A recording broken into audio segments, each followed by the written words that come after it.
Home Show. Jason from Windsor, Virginia has a question about building advice. Well, he's looking for your input, Tom, on insulation and sheathing.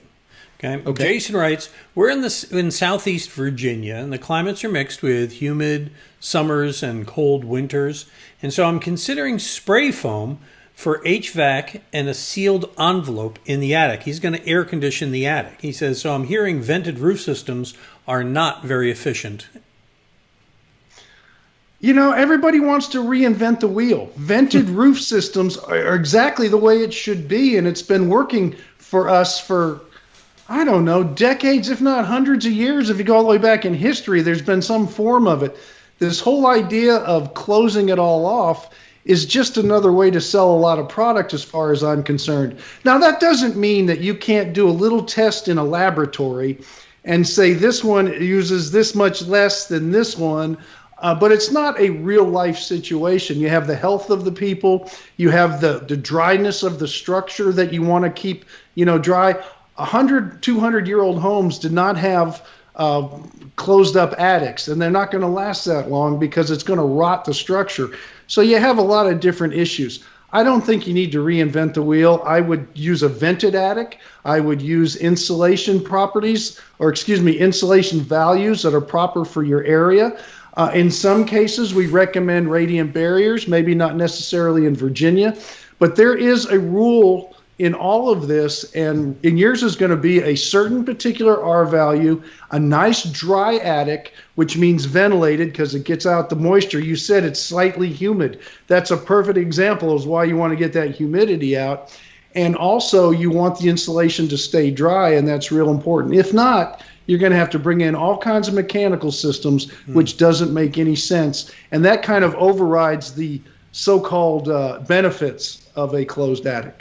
Yeah, we've talked about that so many times about using mechanical systems to do what nature will do for you. That's right. Right. All right. Then he had another question here. He says, I'm also considering stepping up to the zip system instead of Tyvek to create a better envelope. What are your thoughts on this zip system, Tom? What is it, first of all? First off, it's a sheathing package. You nail it to the 2x4s. If it's a 2x4 wall, I'm going to use that as an example. And then they have a tape, and you tape the seams.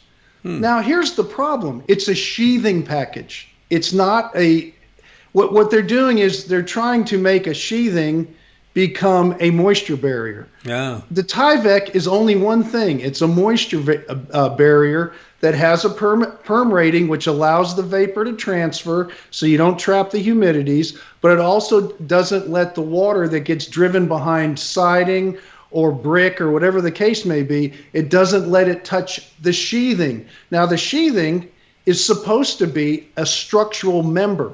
And that's why here in the Houston area, we use 1/2-inch plywood. It's a gusset. It holds it all together. So the sheathing does one thing, the moisture barrier does the other thing. And together, they work in tandem with one another. But this whole idea that you take, and this has been going on for a long time. You can go back to some of the Tough R products, which were just foam with some foil on there, and they had tape too. And then you go all the way back to exterior gypsum board, which we found out after Harvey was a mess because it was all rotted over the years anyway, especially behind brick, that the Tyvek is a great product. It doesn't let the water get to the structure. Dry structure, just like your attic, is what you're looking for. And an attic deck is also a gusset. It holds the structure together. So the whole idea is, you said a step up with a zip. It's actually a step back. And if you look at production homes across the country, they're starting to go with that because it's cheap and it's fast. Now, you can look at the websites and you can compare things about, you can penetrate with your mechanical fasteners too deep and this and that. The tape doesn't stick right. That's just operator error. You can still make it work like it's supposed to. Like anything, you're supposed to follow procedures. But as far as it goes, it's not a step up. It's a step back, and it's a money saver only for the builder to make more profit on the building because it's quicker and it's cheaper. But it doesn't do what a sheathing package needs to do. It eliminates the sheathing, which, again, you go back to the styrofoams and everything else. That's what they did, and that's where all the problems happened.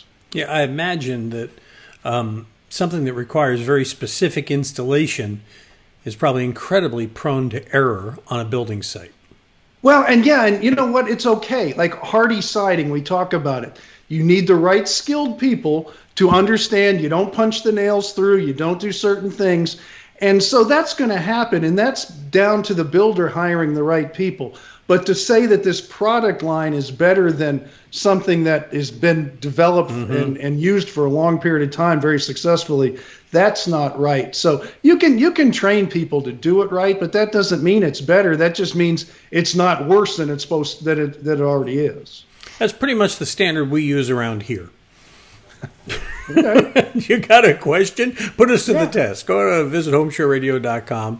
Fill out the Ask Tom form, send it in. We'll answer it just like this in a video that we post to our Facebook page, our YouTube channel, and, of course, HomeShowRadio.com.